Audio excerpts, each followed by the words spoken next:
ahí en la radio, predicando la palabra del Señor, enseñando la palabra del Señor. Y pasamos por momentos difíciles y sin embargo, por la gracia del Señor, Él nos permitió estar 4 años y medio al aire, hasta que pues ya no se pudo sostener más económicamente ese trabajo. Y bueno, aquí simplemente hay que estar pendiente de cubrir para tener el internet y poder hacer la transmisión. Y sin embargo estamos tratando de hacer un trabajo con lo poco que tenemos. No hay mucha tecnología. Quisiera tener el equipo necesario. No estamos aún en la posibilidad de hacer una inversión de ese tamaño.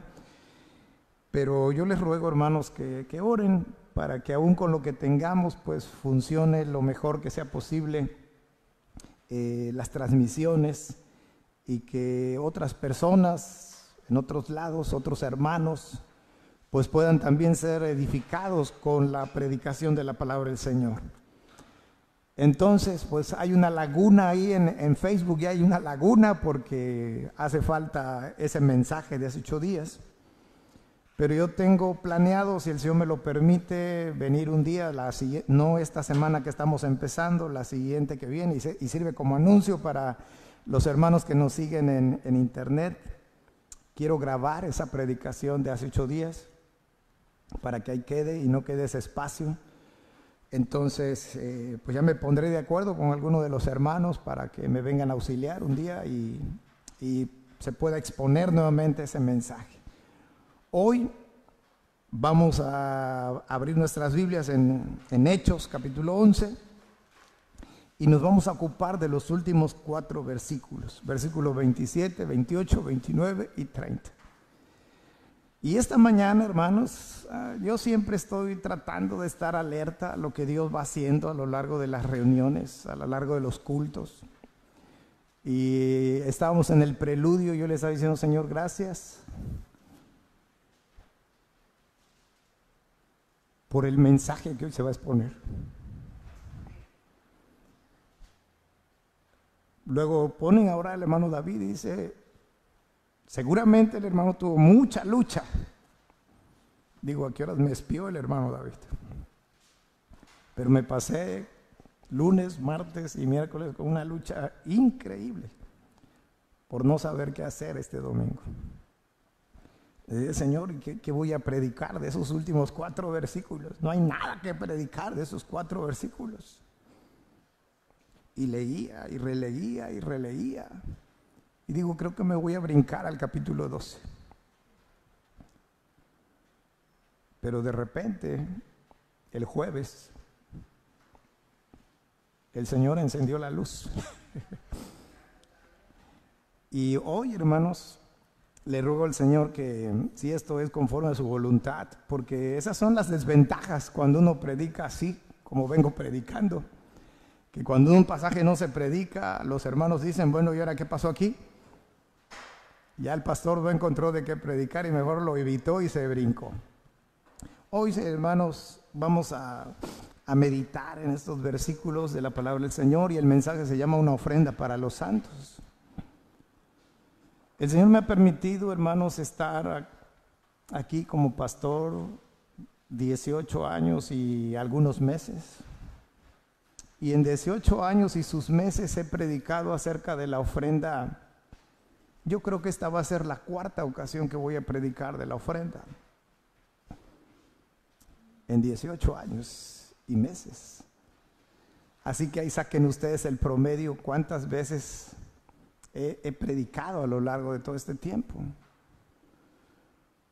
Obviamente yo mismo haciendo un análisis de las formas y las maneras como a lo largo de todo este tiempo he predicado de la ofrenda, ha venido cambiando mucho. Y hoy, hermanos, yo le ruego al Señor que su gracia sea con todos nosotros y por supuesto conmigo, para que comprendamos la importancia y la actitud y sobre todo la gracia que reviste, la gracia de Dios en nuestras vidas que reviste ofrendar. ¿Y saben por qué en 18 años no he predicado tanto de las ofrendas? Que yo creo que es como la cuarta vez el día de hoy que lo voy a hacer. Porque cuando uno revisa la Escritura habla de muchos temas. Pero hay pocos pasajes en el Nuevo Testamento que hablen de la ofrenda. Hoy vamos a ver Hechos capítulo 11. Pero el otro pasaje que habla de la ofrenda es 1 Corintios capítulo 16. Y el otro pasaje que habla de la ofrenda es 2 Corintios capítulo 8 y también el capítulo 9.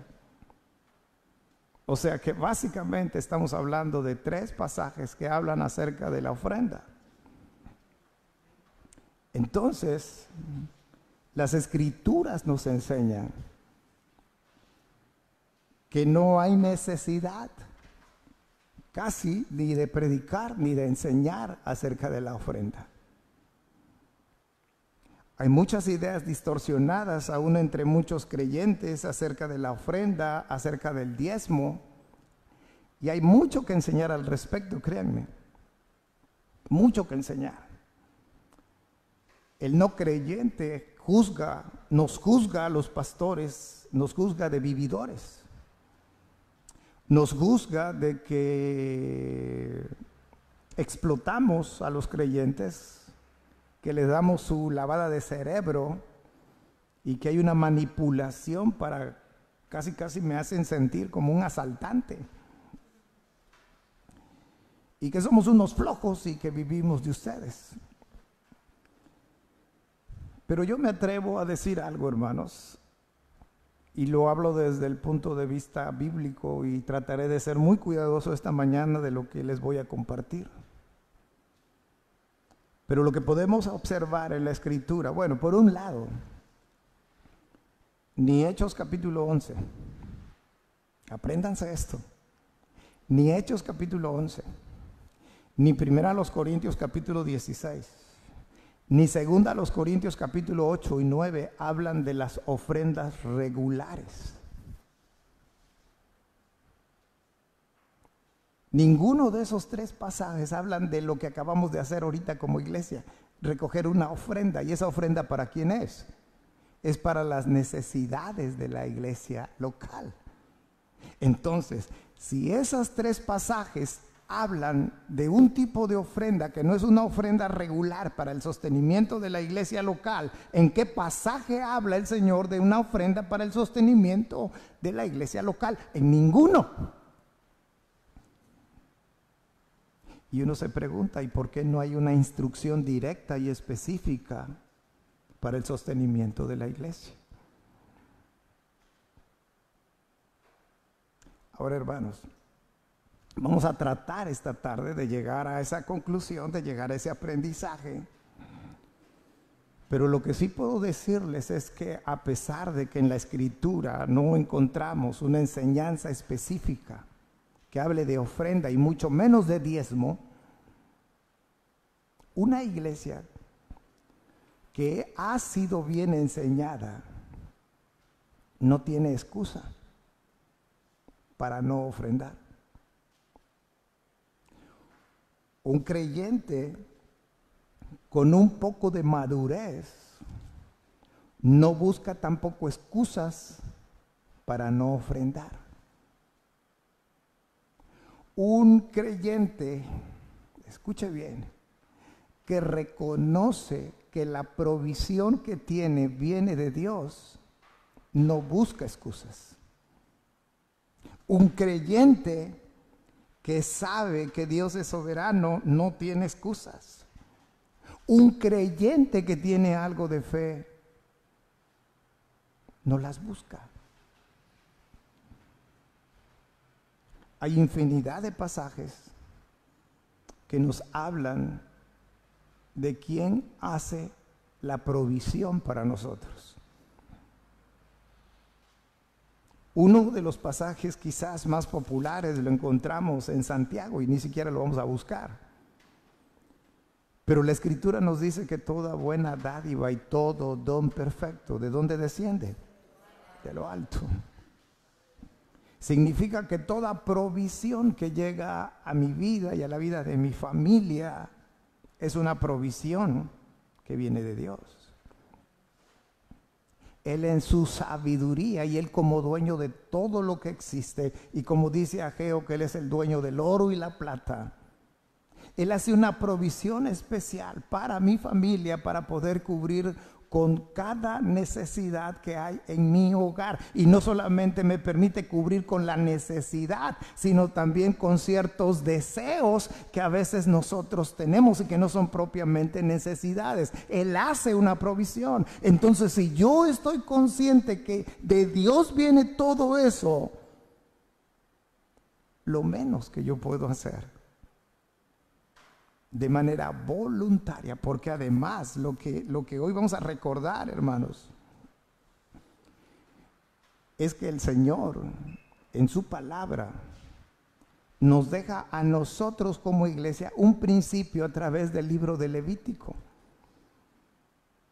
¿Y qué nos enseña el libro de Levítico, específicamente el capítulo 1 y el capítulo 2? Y también quiero que pongamos atención en esto. Y por cierto, por ahí hay una predicación en YouTube, búsquenla, mía, que se llama Todos podemos ofrendar. Así se llama. Iba yo a buscar la fecha en la que prediqué, pero ya no me acordé. Pero ahí la encuentran usted en YouTube. Todos podemos ofrendar. Hablo de manera más detallada sobre Levítico capítulo 1 y capítulo 2. Pero ¿qué hace el Señor? El Señor permite que los ricos ofrenden. Pero el Señor permite también que los de, vamos a usar el término, que los de clase media también ofrenden. Pero Dios hace algo todavía mucho más especial. Dios nos enseña en esos 2 primeros capítulos del libro de Levítico que también los pobres, no vamos a decir podemos ofrendar, sino que también los pobres pueden ofrendar. Porque muchas veces nosotros nos consideramos pobres. Casi como aquel título, creo que era una película, nosotros los pobres, o al revés, ¿no? Nosotros los pobres y ellos los ricos, algo así, había una película de antaño. ¿Y saben qué enseña el libro de Levítico? Capítulo 1 enseña acerca de la ofrenda por el holocausto. Y dice que si su ofrenda fuera de ganado vacuno, eso es para los ricos. Los que podían ofrecer un toro en sacrificio es para la gente de dinero. Y da las indicaciones cómo ese animal debía ser ofrendado. Pero si alguien no tenía tanto dinero, podía ofrendar una oveja. Pero si alguien era tan pobre que no tenía ni un toro ni una oveja, podía ofrendar una tórtola o un palomino. José fue pobre.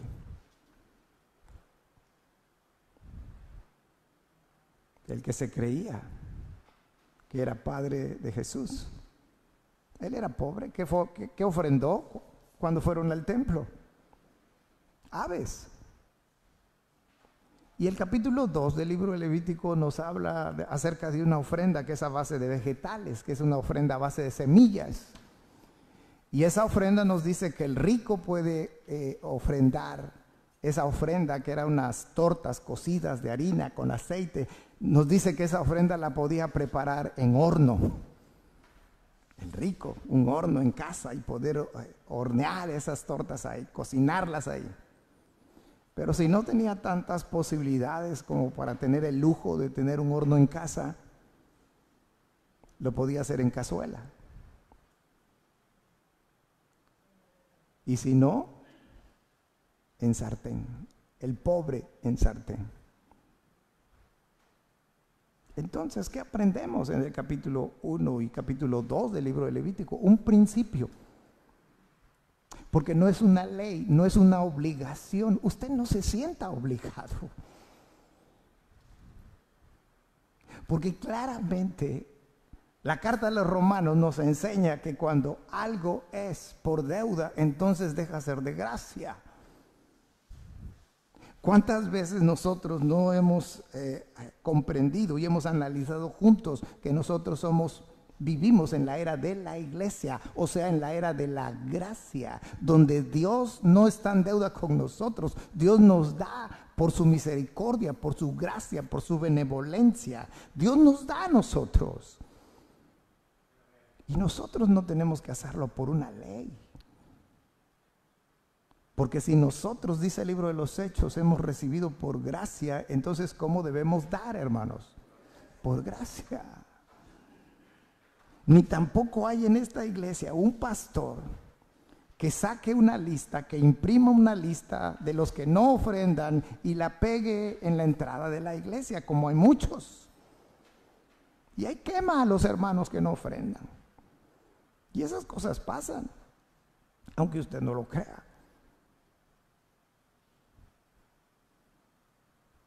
Ahora, ¿qué es lo que ocurre? Porque teniendo esto en mente, hermanos, vamos a nosotros a meditar de manera breve estos 4 versículos. Lo que encontramos aquí, en el versículo 27 dice: en aquellos días, unos profetas descendieron de Jerusalén a Antioquía, y levantándose uno de ellos, llamado Agabo, daba a entender por el Espíritu que vendría una gran hambre en toda la tierra habitada, la cual sucedió en tiempo de Claudio.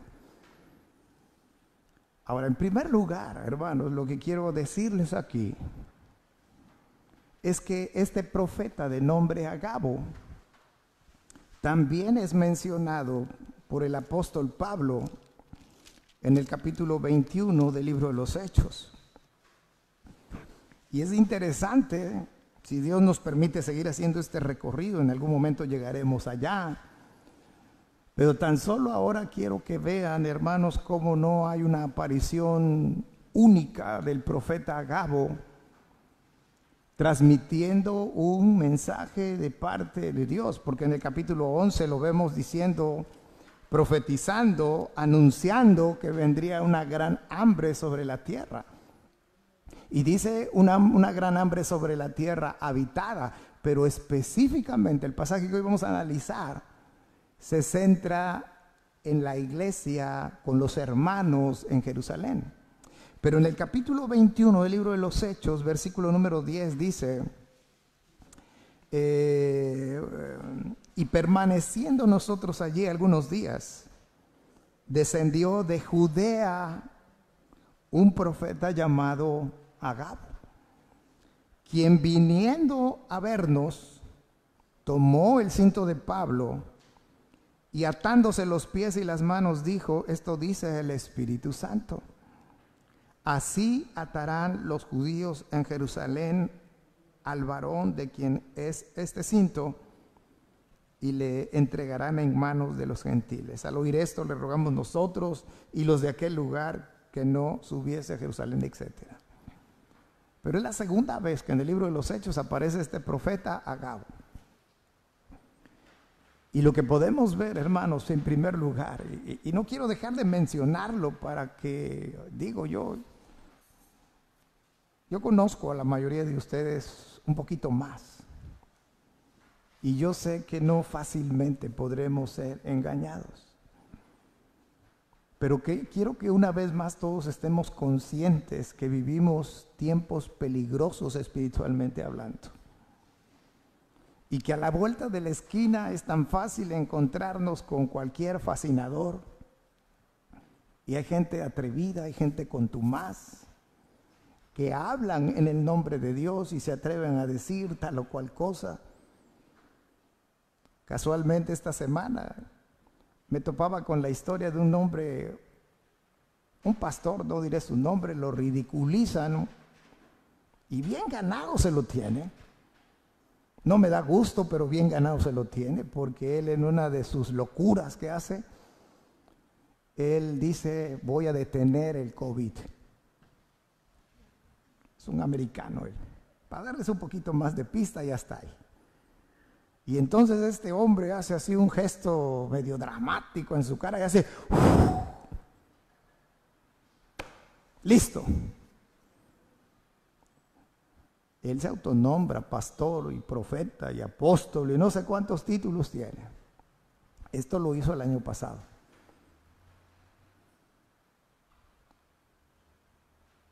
¿Hay veracidad en él? ¿Hay veracidad en lo que hace? Bueno, dicho de otras palabras, ¿Dios lo respalda a ese hombre? No. Es un payaso. Lo único que hace es quedar en ridículo. Y lo que a mí más me sorprende es sus babeantes seguidores. Están viendo la falla y la gente sigue ahí apelmazada en su iglesia. Digo, Señor, qué bárbaro. ¿Cómo les gusta ser engañados?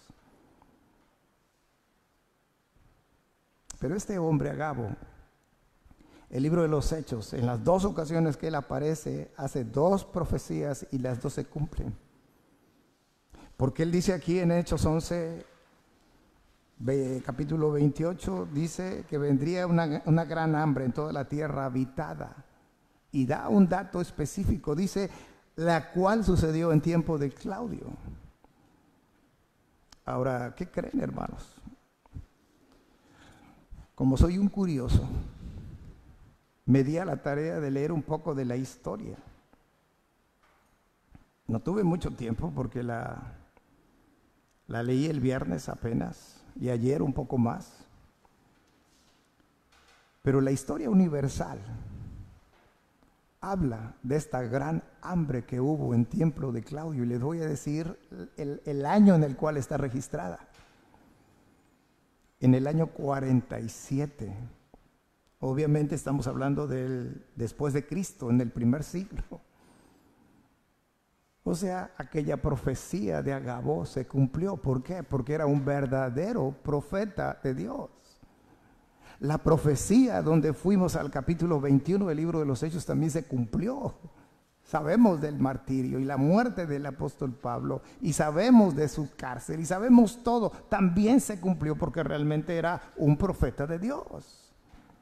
Ahora, este hombre dice que habría un hambre en toda la tierra, un hambre generalizada. Y aquí el punto principal es, hermanos, y es cuando las cosas empiezan a cobrar sentido, cuando uno va recorriendo, como estamos haciendo el libro de los Hechos, hermanos, a mí me da gozo, me anima a seguir haciendo lo que venimos haciendo porque funciona y funciona bien. Porque entonces vino a mi mente algo, un detalle que parece insignificante, ya lo pasamos. La iglesia, hermanos, creció de una manera exponencial. Pero resulta que había muchos pobres. ¿Recuerdan que había muchos pobres en la iglesia? Entonces había gente como el hermano José, llamado Bernabé, que él vendió sus propiedades y trajo de lo vendido, lo trajo a los pies de los apóstoles. Y así como él, hubo muchos otros hermanos ricos o con ciertas propiedades que ofrendaron de manera voluntaria, reconociendo, porque además el libro de los Hechos ya nos enseñó que los hermanos decían y sentían no decir que algo era suyo. Y yo me acuerdo que aquel mensaje que prediqué acerca de la soberanía de Dios. Y no sé qué tanto entre nosotros, hermanos, se comprendió ese mensaje. Y yo los invitaría esta mañana a volver a buscar, métanse en Facebook. Pero no se meta para buscar perfiles de tal o cual persona, a ver qué está haciendo, dónde anda, juzgándolo por las tomas, las fotos que se toma y que si se ve ridículo y que si no se ve ridículo. Aprovechemos esas cosas, pero para bien. Ahí en Facebook hay una página muy buena, se llama Iglesia Bautista Berea, Veracruz. Yo se las recomiendo. Y ahí está todas las predicaciones del libro de los Hechos. Si usted se ha perdido, ha estado aquí, pero como que no está y no le ha encontrado sentido, pues vuelva a ver todas, por eso están ahí. Ahorita no recuerdo cómo se llamó el mensaje, pero Se tiene que llamar algo así como la soberanía de Dios, una cosa así, confiando en la soberanía, algo así, búsquela. Y ahí explico, hermanos. Explico lo que ya sabemos, pero lo sabemos aquí. La pregunta es si lo sabemos acá. Y la pregunta es si lo estamos nosotros llevando a la práctica. Porque ¿cómo es posible que hermanos como el hermano José, que tenía una propiedad reconociendo la soberanía de Dios, dijo, esto no es mío? Si lo tengo es porque Dios me lo quiso dar. Y entonces ese hermano, sintiendo de una manera viva, la soberanía de Dios en su vida, fue que se pudo desprender de algo que Dios le había confiado para administrarlo. ¿Sí me estoy explicando, hermanos? Porque Dios sabía perfectamente que la primera iglesia en Jerusalén iba a crecer mucho, sí, pero que dentro de esos miles de miembros la iglesia iba a ver realmente gente pobre. Gente que no tenía ni para comer. Por eso les digo, considerarse pobres nosotros creo que no es correcto delante del Señor. Yo tengo una casa. Bueno, no la he terminado de pagar, pero es mi casa. A lo mejor usted ya tiene hasta las escrituras y se siente mucha cosa, ¿no? Mucha, muy. A lo mejor está pagando renta, pero es su casa. Nos damos el lujo el domingo de decir, el sábado nos damos el lujo de decir, a ver qué ropa me voy a poner mañana. Dígame usted si eso es gente pobre. A lo mejor tiene usted 2 o 3 pantalones nada más. Pero tiene 2 o tiene 3, no tiene 1. ¿Sí me explico? De repente nos damos el lujo de ir a la parroquia a tomarnos un lecherito, ¿verdad? Y una canillita. Eso no lo puede hacer la gente pobre, me disculpan, pero no saben ni qué es, ni a qué sabe eso. El hecho de irse a sentar a un lugar así, eso no es de gente pobres, hermanos.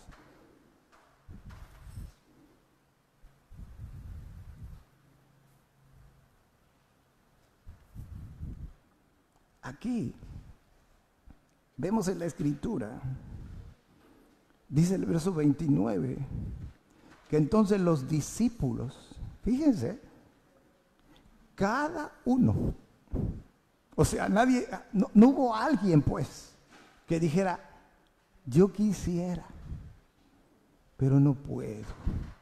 Dios sabe, porque hasta nos atrevemos a usar esas frases, Dios sabe que no puedo. Bueno, resulta aquí que entonces los discípulos, cada uno conforme a lo que tenía, fíjense lo que hicieron. Determinaron enviar socorro a los hermanos que habitaban, ¿a dónde creen? En Judea, o sea, en Jerusalén. Por eso yo les decía, recuerden que había pobres en la iglesia de Jerusalén. Estando las cosas normales, había pobres en la iglesia de Jerusalén. Y viene un hambre generalizada. ¿A quién le afecta siempre más las crisis, hermanos? A los pobres. El rico lo resiente, sí, pero el rico tiene siempre donde echar mano, tiene un colchón, lo que sea. Pero el pobre, pues pobre. Porque siempre una crisis, siempre una hambruna, hermanos, siempre va a impactar más a los pobres.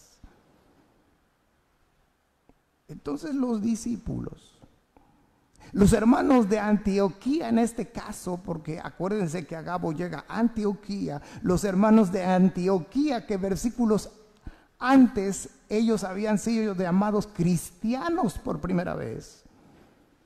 Ellos, hermanos, toman la determinación de dar conforme a lo que tenía una ofrenda para los santos en Jerusalén.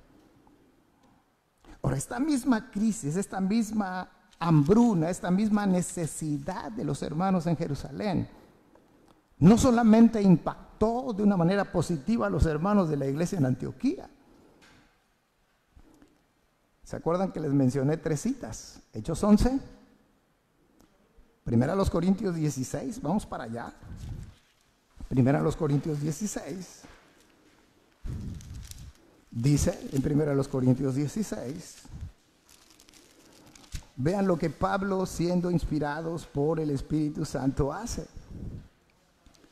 Pablo instruye, mismas circunstancias, misma necesidad. Pablo dice a los hermanos en Corinto, en cuanto a la ofrenda para los santos, haced vosotros también de la manera que ordené en las iglesias de Galacia. Por cierto, cuando uno va a la carta a los Gálatas, Pablo da una instrucción. Él dice que debemos dar primeramente a los hermanos de la fe. No significa que no vas a ayudar en forma general, sino que primeramente a los hermanos de la fe. Y él dice aquí, cada primer día de la semana, vean ustedes que ofrendar, Pablo enseña que tiene que ser algo sistemático. No cuando quiero, no cuando puedo, sino de una manera sistemática. Y dice, cada primer día de la semana, cada uno de vosotros ponga aparte algo, lo que sea. ¿Según qué? Según haya prosperado. Qué interesante es esto y qué enriquecedor es esto. Guardándolo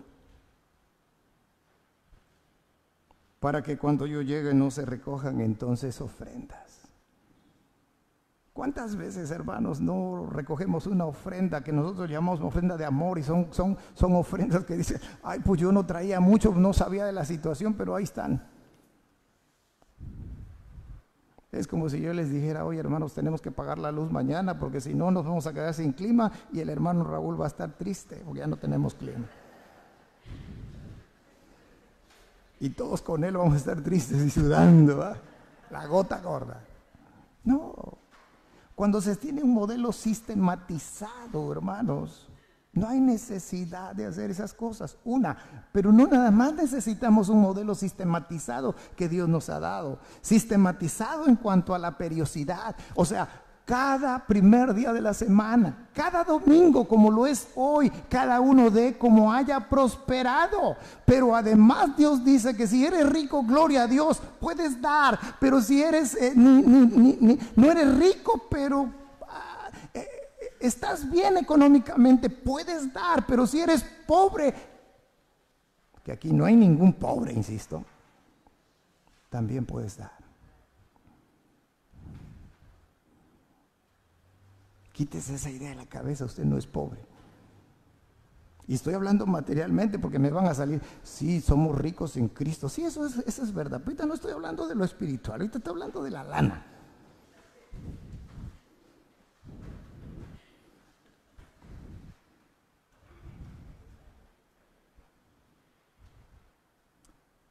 Cuando uno peor está económicamente, siempre Dios manda a alguien para a través de ese alguien hacernos una provisión, ¿sí o no, hermanos? Ya hemos hablado, ya no quiero ni mencionarlo. Alguien, aquí te comparto este taquito, ¿verdad? Va a decir, ya lo vivimos, ya lo sabemos, ya lo he dicho 3 veces más cuando he predicado de esto. Entonces Dios es fiel. Entonces Dios está interesado de manera personal en nuestras necesidades y Él se encarga de cubrirlas. Pero Pablo dice esto: cada primer día de la semana aparte algo según haya prosperado.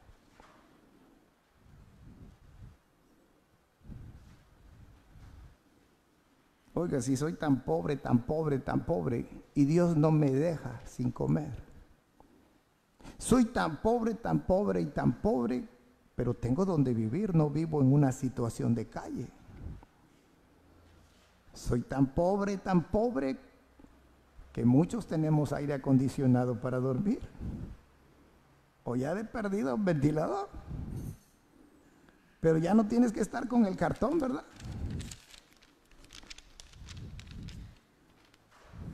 Algunos ya ni nos acordamos de lo que pasamos en la vida, porque Dios nos ha prosperado. Pero estas iglesias, hermanos, reconocieron la soberanía de Dios, reconocieron la gracia de Dios y permitió que la gracia de Dios obrara en sus vidas. Y miren, la gracia de Dios, hermanos, está obrando en nuestras vidas. ¿Puede decir amén? Digo, no quiero decirle como le decimos a los niños, ven, dame un abrazo, chamaco. Porque es más bonito cuando de manera voluntaria, como es que a Dios le agradan las cosas. Pero ¿cuántos meses llevamos de pandemia, hermanos? Eche cuentas, desde marzo del año pasado. Muchos perdieron su trabajo. Pero no se han quedado sin comer. No han dejado de cubrir sus compromisos. Esta iglesia, como muchas iglesias, también ha resentido la pandemia. Porque muchos hermanos se olvidaron de ofrendar. Pero para la honra y gloria de Dios puedo decir que hasta el día de hoy Dios no nos ha dejado.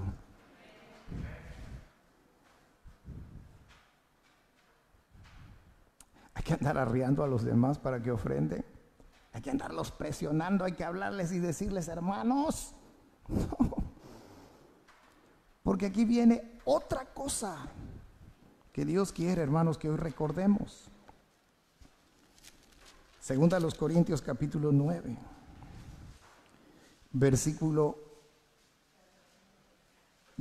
número 7.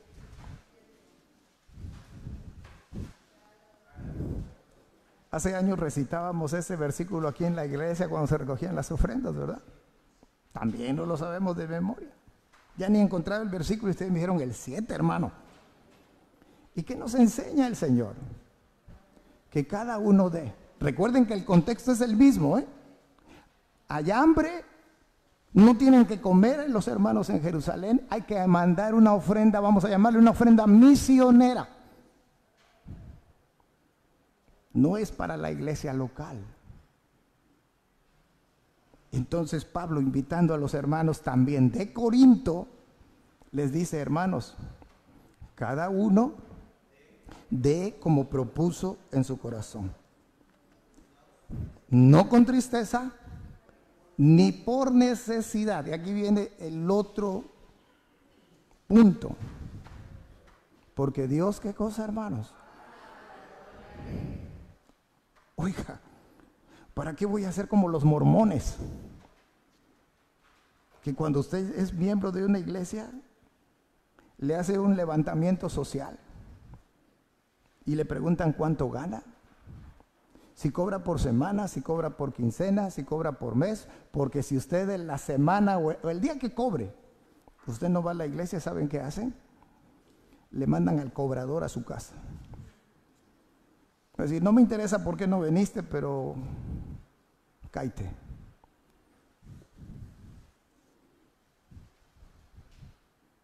Si eso fuera, ya les hubiera yo pedido una moto y un casco para andar cobrando. Pero yo, ¿por qué tengo que andar exigiendo? ¿O por qué tengo que andar de limosnero suplicando su ofrenda que usted no quiere dar? ¿Sí me explico, hermanos? Cuando que la ofrenda tiene que salir del corazón. El problema no está en el bolsillo. El problema está aquí.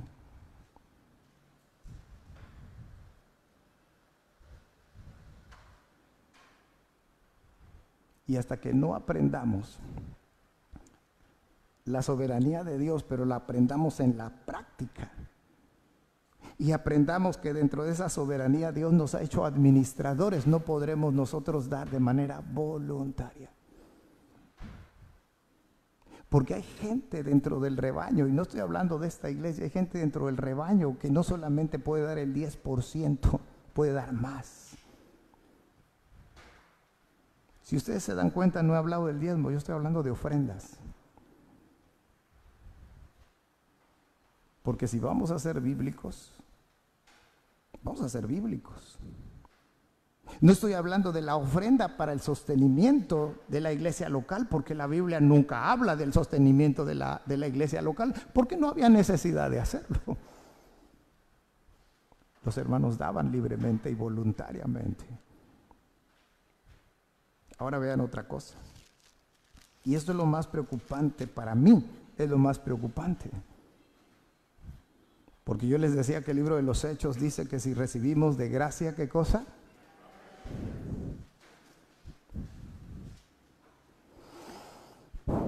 Vean lo que dice, hermanos, el capítulo 8. Dice así mismo, hermanos, fíjense, así mismo, hermanos, os hacemos saber. Estoy en el capítulo 8, verso 1. Así mismo, hermanos, os hacemos saber. ¿Qué cosa? Ponga atención en eso. Os hacemos saber la gracia de Dios que se ha dado a las iglesias de Macedonia. Ahora, la iglesia en Jerusalén estaban muriendo de hambre. Pero ¿cómo estaban las iglesias de Macedonia?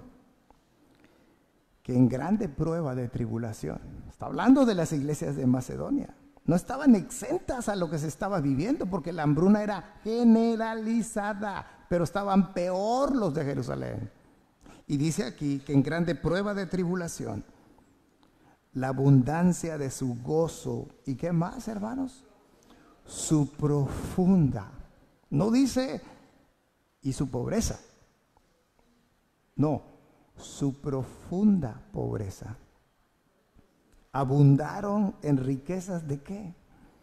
De su generosidad. Por eso digo que el problema no está en el bolsillo, el problema está en el corazón. El problema, hermanos, es que en vez de revestirnos de la gracia de Dios, carecemos de ella. Iba a usar la palabra desgraciados.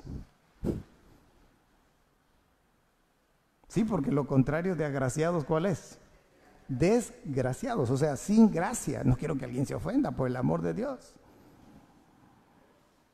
Pero estos hermanos, dice el verso 3, pues doy testimonio de que, ¿cómo, hermanos? Con agrado, de manera voluntaria, sintiéndome en el corazón, con agrado, han dado conforme a sus fuerzas, según el patrón que Dios pone, según haya sido prosperado. Pero estos hermanos dieron un paso más allá, porque dice la Escritura, y aún más allá de sus fuerzas. Ahora ya veo al apóstol Pablo diciéndole, hermanos, ustedes también amolados. ¿Cómo es que ustedes van a ofrendar? Ustedes no pueden ofrendar, hermanos. Verso 4. Pidiéndonos con muchos ruegos que les concediésemos, ¿qué cosa, hermanos? El privilegio de participar en este servicio para los santos. Hermanos, lejos de ser una carga ofrendar,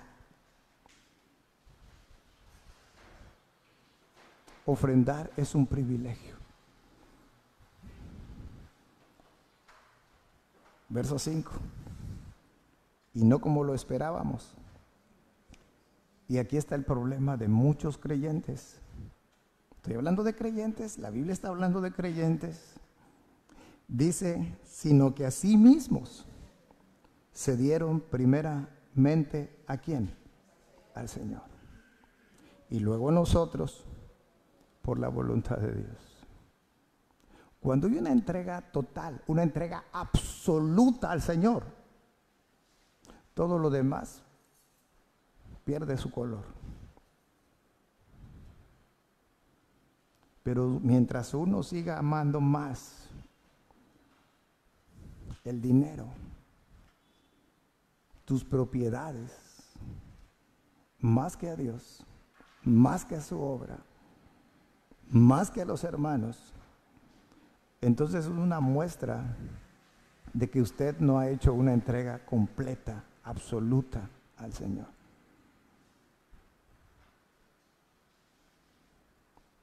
Mientras usted diga, quiero ir a la iglesia, pero tengo que ofrendar. Mientras usted haga eso,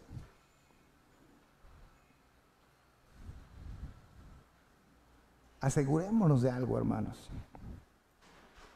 Yo no quiero que venda su casa, no quiero que venda su carro, no quiero que vaya y saque su quincena del banco y venga y la traiga. Yo no estoy hablando de eso. Yo lo único que diría, hermanos, es que nos aseguremos de que nuestro corazón tiene una prioridad correcta y ese es Dios. Dios presenta al pueblo de Israel un desafío en Malaquías de tantos. Proverbios. Proverbios presenta un desafío. Malaquías también, pero Proverbios presenta un desafío. Y dice, honra a Jehová con tus bienes y con las primicias de todos tus frutos. ¿Lo dice la Escritura o no? ¿Y cuál es la promesa? Ese es Malaquías. Y serán llenos tus graneros con abundancia y tus lagares rebosarán de mosto. En Malaquías hay otro desafío. Y probadme ahora en esto. Traer los diezmos al alfolí. Y entonces sí, abriré las ventanas de los cielos hasta que sobreabunde. Ahora, lo alarmante aquí, hermanos, es la gracia de Dios está presente en mi vida. Porque los hermanos de Macedonia, en su profunda pobreza, ellos fueron llenos de la gracia de Dios. Y esa gracia los llevó a rogarle al apóstol Pablo que aún en medio de su profunda pobreza ellos pudieran participar de dar. Y quiero terminar esta tarde con el versículo 8 del capítulo 9. Por eso yo decía al principio que un hermano con cierto crecimiento, con cierta madurez, no busca excusas.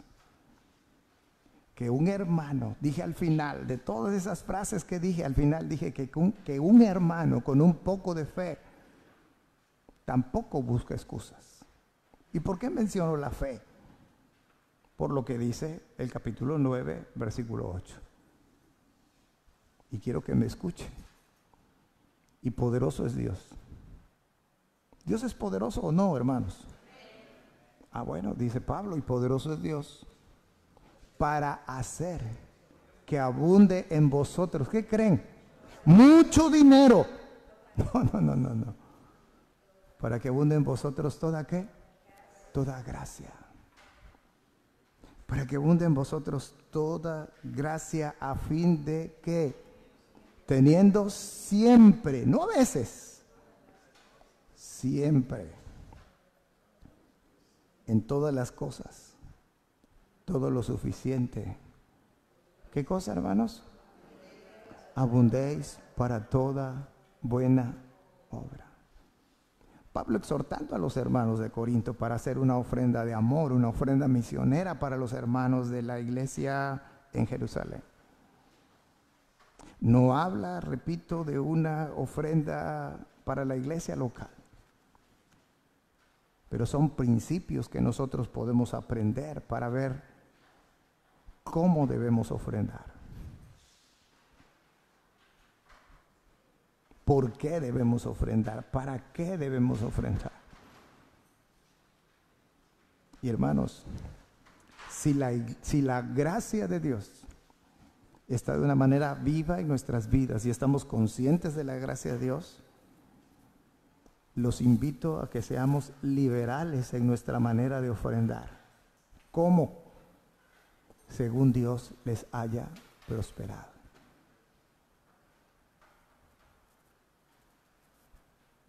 A veces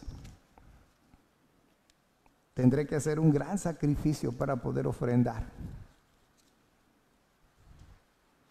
A lo mejor tendré que dejar de comprar mi Coca-Colota de 3 litros. Y llego al Oxxo y digo, ¿no tiene una más grande? ¿No tiene un garrafón de 20 litros? No, la más grande es de 3 litros. Bueno, aunque sea una de esas me llevo. ¿Cuánto vale una Coca-Cola de ese precio? Resulta que nadie toma coca en esta iglesia. Bueno, está bien. Yo sé que sí se la toman. A lo mejor se toman la ampolletita, la de 9.50 creo que vale. La chiquitita. Pues le digo la ampolleta. ¿Cómo es posible, hermanos? ¿Creen que sea justo que me tome una coca y que no ofrende? Porque si no ofrendo es porque no tengo. Y entonces si no tienes, ¿cómo es que malgastas tu dinero en algo que va a afectar tu salud? Y usted me puede decir, a mí me puede decir, pero es que a mí me cuesta y yo hago con mi dinero lo que yo quiera. Sí, usted tiene razón. Por eso no le pido cuentas ni le digo, oiga hermano, usted no me ha diezmado, necesito su diezmo. El otro día estaba en una iglesia, X iglesia, en cierto lugar, y el hermano, el pastor dijo, hermano fulano, me hace falta tu diezmo. Yo me quería meter abajo de la silla. Los que son veteranos como yo aquí, ustedes saben que jamás voy a hacer eso. Porque sabe una cosa, no es asunto de usted conmigo. Usted y yo nos podemos llevar a todo dar y somos hermanos de apellido, como decíamos cuando estaba chamaco.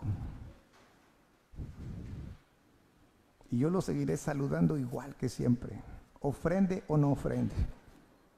Si usted me pide que ore por usted, aunque usted no ofrende,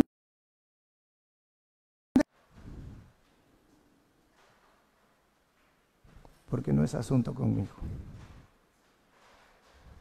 Es un asunto personal de usted con Dios, que le bendice, que le provee, que lo guarda, que lo dirige, que lo corrige. Con ese Dios que cada momento está derramando su gracia sobre usted. Y voy a decir algo, y yo sé que el que quiera criticar va a criticar este mensaje. Y no estoy hablando de ustedes. Va a decir, qué bonito manipuló a la congregación para que se caigan con la lana.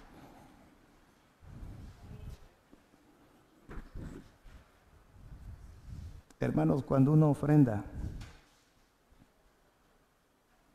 obviamente de la ofrenda se paga el sueldo del pastor, se paga el sueldo del misionero, se paga la luz, se paga el agua, se pagan muchas cosas.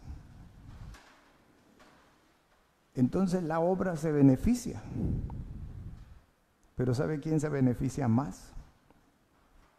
Y eso es una regla de oro. El que se beneficia más siempre es el que da. ¿Cuántas veces yo no he recibido una ofrenda de amor? A mí un hermano viene y me dice, hermano, aquí está una ofrenda. O le echan el ofrendero y dice, esa ofrenda es para usted. O me deposita en mi cuenta y dice, hermano, esa ofrenda es para usted. Ay, digo, Señor, gracias. Y no sé por qué siempre esas ofrendas llegan cuando más lo necesitas. Dice, Señor, gracias. Dale más a este hermano para que me dé más. Pero el más bendecido es el que da.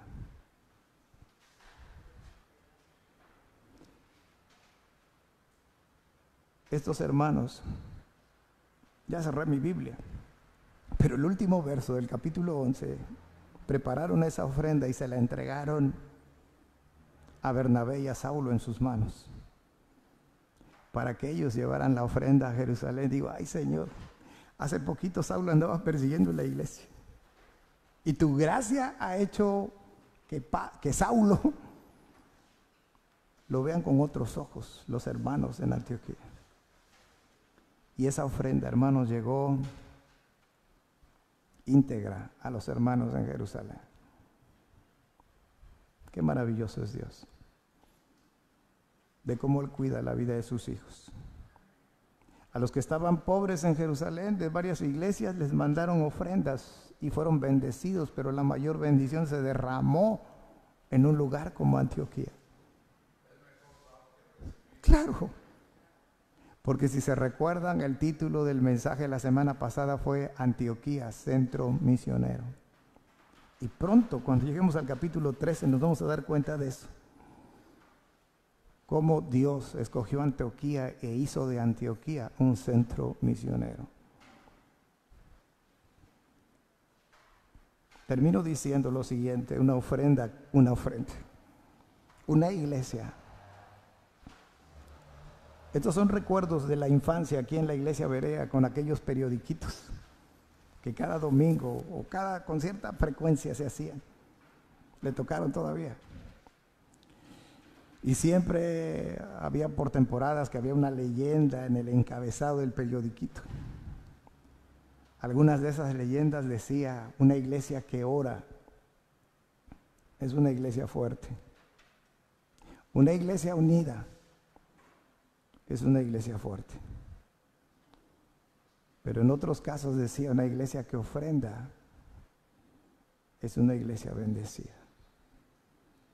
Hermanos, Dios conoce mi corazón y esta enseñanza, esta meditación de hoy no persigue nada, sino simplemente alabar y glorificar a Dios. Vea su vida, vea la vida de su familia, vea por todo lo que ha tenido que atravesar y cómo Dios le ha sostenido. Lo demás será la respuesta que nosotros le demos a Dios a todas esas bendiciones. Yo les decía, muchos hermanos han dejado de ofrendar desde marzo del año pasado. Y sin embargo, seguimos adelante. ¿Con cuántos? Como decimos coloquialmente, me sobran dedos de las manos. Gracias por la vida de esos hermanos. Pero sobre todas las cosas, honro y glorifico a mi Señor, que es el que tiene el cuidado personal de su iglesia. Pongámonos en pie, hermanos, y demos gracias al Señor, alabemos su nombre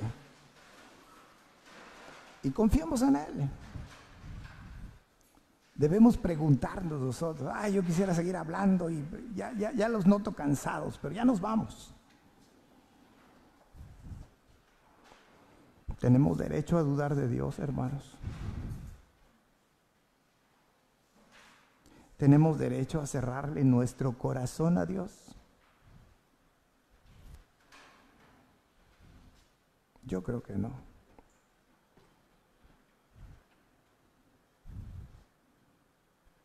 Que la gracia de Dios, hermanos, se exprese de manera práctica en nuestras vidas. Y así usted honre y glorifique al Señor. ¿Cómo? Como usted lo siente en su corazón. De manera voluntaria. Conste que esta tarde no he dicho usted dé $1 y Dios le va a dar 2. No. Yo no he enseñado eso. Esta semana fue significativa porque veía yo otro predicador de esos loquitos, falsos predicadores. Y este hombre dice que había ido al tercer cielo. Y que luego no sé a dónde fue. Y luego le pasó otra cosa. Y todos dicen, qué tremendo este hermano. ¿Y saben con qué tarugada salió al final? Es porque yo nunca le he dejado de diezmar al Señor. Si ustedes quieren tener las mismas experiencias, decía este falso predicador, usted diezme. Ay, digo, Dios mío, qué cosas. Que Dios le dirija, hermanos, que Dios le haga sentir. Si lo he tratado de manipular esta tarde, que Dios se lo haga sentir. Pero eso es lo que enseña la Escritura. Una ofrenda de amor para la iglesia en Jerusalén, y son principios que nos dejan una enseñanza a nosotros. Que Dios les siga bendiciendo y que nunca haga falta nada en su hogar. Porque hemos orado en esta iglesia por años y hoy lo hicimos. Que Dios no nos deje ser avergonzados. Poderoso Dios y buen Padre que moras en los cielos, te damos gracias, nuestro buen Señor, por la bendición de poder estar aquí en tu casa. Yo he estado gozoso el día de hoy, Señor, y he llegado con temor y temblor a este tiempo. La tarea ha sido hecha y todo lo dejo en tus manos. Y sé, Señor, que tú siempre nos muestras desafíos. Y también, Señor, nos quieres enseñar que no debemos ser egoístas, que no debemos solamente pensar en nosotros y en nuestro bienestar y en el bienestar de nuestra familia, sino que también debemos ser dadores, pero debemos ser dadores no solamente alegres, sino dadores liberales, Señor. Porque todo lo que somos y todo lo que tenemos es gracias a ti, Señor. Y gracias te damos esta tarde porque a cada momento tú estás derramando tu gracia sobre nuestras vidas. En tan distintas formas que a veces hasta cuesta trabajo comprender y explicar. Solamente te puedo decir gracias a nombre de la iglesia, Señor, porque hemos podido ver tu gracia sosteniendo esta congregación, Señor. No hemos sido ajenos, en muchos sentidos no hemos sido ajenos a la pandemia. Algunos hemos enfermado. No podemos olvidar que una de nuestras hermanas murió a consecuencia de esta pandemia. Y tantas cosas más que han ocurrido a lo largo de este tiempo, y sin embargo tu buena mano sigue estando con nosotros. Y no puedo dejar de mencionarlo simplemente por el que dirán, sino porque es una ofrenda que hoy quiero entregarte, Señor. Y que tu iglesia simplemente reafirme lo que nosotros a nivel familiar ya hemos vivido. Como tu buena mano siempre está presente, Señor, haciendo la provisión necesaria para seguir adelante.